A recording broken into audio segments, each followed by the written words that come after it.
Ask the average Australian who Saint Dominic was. They will stare at you dumbly. Ask what a Dominican is, and they will be equally mystified. Perhaps at the word friar, they will brighten up and suggest it's got something to do with Robin Hood and his merry men. And certainly the friars are known to eat, drink and be merry, especially on feasts like this one, and occasionally to assist in some misdemeanour like Friar Tuck. The problem is, Tuck could not have been a Dominican.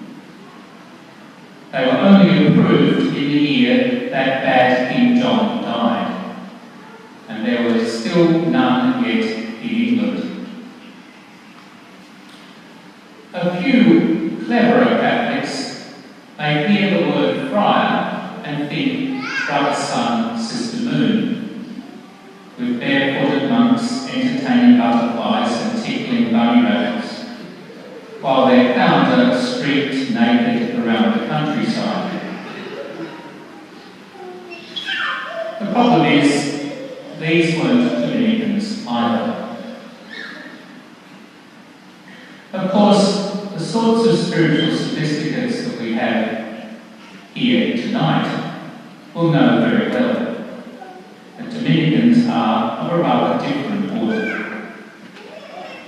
The world in which they were invented was not half so romantic as the modern takes on Friar Tuck and Sister Moon. Theirs was the world of a dark cult, spreading a boulder light to the north, south and east from southern France. These Albigensian microbes were then the latest version of a perennial idea that there are two mutually opposed gods or creative principles. One responsible for spiritual things, the other for the material order. The good God never intended that we suffer the degrading limitations of the flesh. He made human souls semi-divine for life in the kingdom of light. But the bad God imprisoned us in material bodies and subjected us to the living hell that is life on earth. Eventually, on this account of things, the good God wakes up and sends a semi-divine spirit called Jesus to liberate us from captivity to the flesh. Because his was not a genuinely human body, he only appeared to be born and to die and to rise. And the salvation he offered had nothing to do with the seeming incarnation and passion as Christians naively believed. No, liberation, according to the Albigenses, came through his mystical teaching. Teaching only available to a select few. New Agers in every era like the idea that only they have the occult knowledge. Like the characters and fans in the Da Vinci Code, they like to think that they have the secret dirt on God and the Church, and the code for breaking out. Well, because of all their issues with the flesh, the Albigensians favoured concubinage, suicide, especially by self-starvation, and perhaps, worst of all, vegetarianism. They repudiated marriage, childbearing, the seven sacraments, especially the Eucharist, purgatory ministry and the resurrection. They had their own version of the last rites, known as the Solemn, which was said to purify the soul from its earthiness and ensure its immediate return to the kingdom of light after death.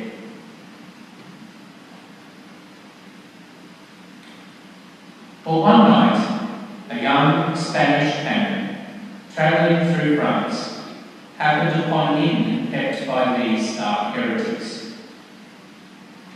He famously spent the night at the bar, trying to talk the public around. By morning, the man was persuaded, or at least worn down by drink and sleep deprivation, and he returned to the true faith. The evangelist was, of course, Saint Dominic, and Dominicans love to retell this story to excuse the time spent in pubs as apostolic work. But we also love the story because it just might have been the dawn of Dominic's inspiration to found places of prayer for women to recover from this terrible ideology, and to found bands of preachers to bring people the alternative, the good news about God, creation, the body, and the rest. Later, when attending the Fourth Lateran Council of 1215 as a Peritus, the same young Spaniard heard the council's cry in response to this fast-spreading dualist plague for a new antibiotic to be developed, more learned and more evangelical clergy and religious. And so Saint Dominic proposed his order of preachers, and the octocentenary of their approval approaches. Some thought the idea patently absurd. After all, everyone knew that bishops were the only ordinary preachers in the church. Priests at that time, when they rarely preached, were to the word what extraordinary ministers of Holy Communion are to the Eucharist in the New Rite. The friars helped to change that forever in the church. But in the 13th century, some thought Saint Dominic must be setting up a religious order exclusively for bishops. It would have been fun getting obedience and poverty out of them. Happily, his real idea caught on.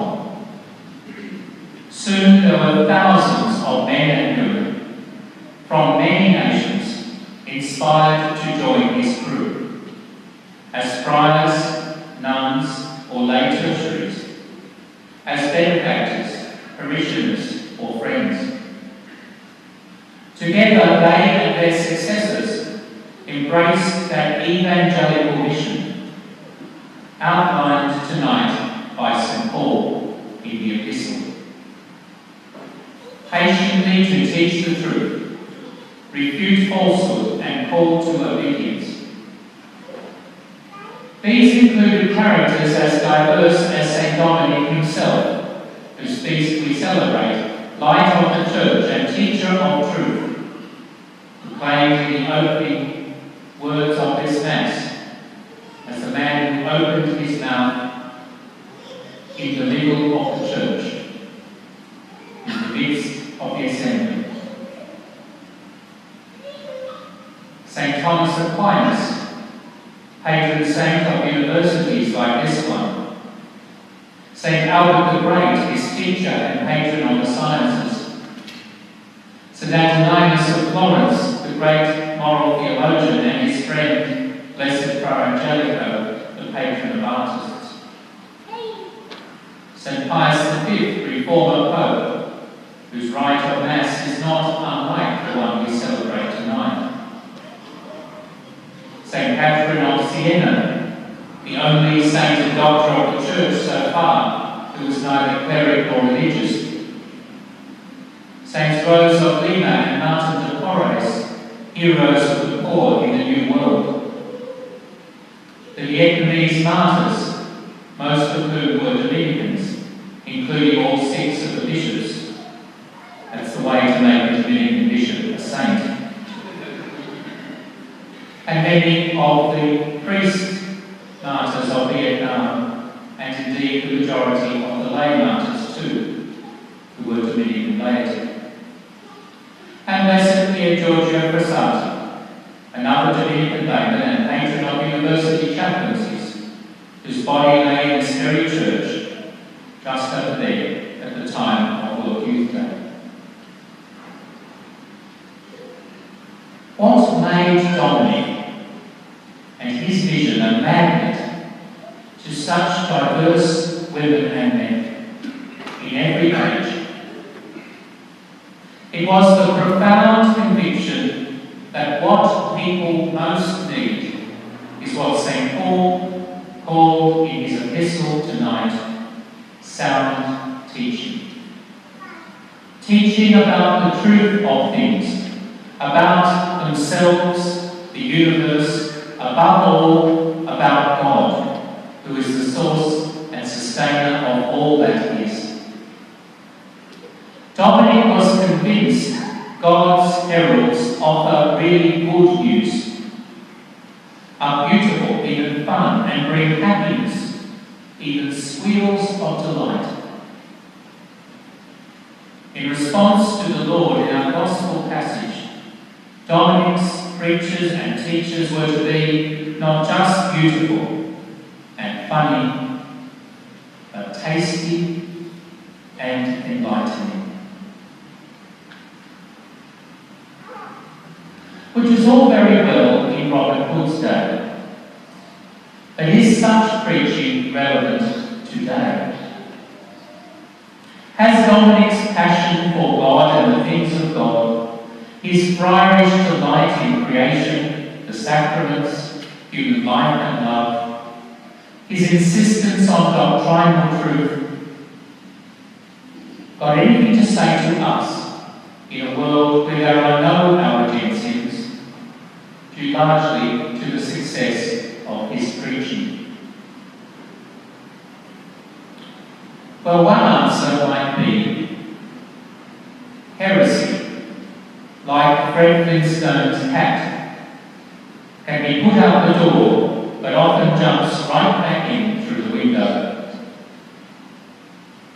People might not believe in 2 gods anymore. It's hard enough to get them to believe in one.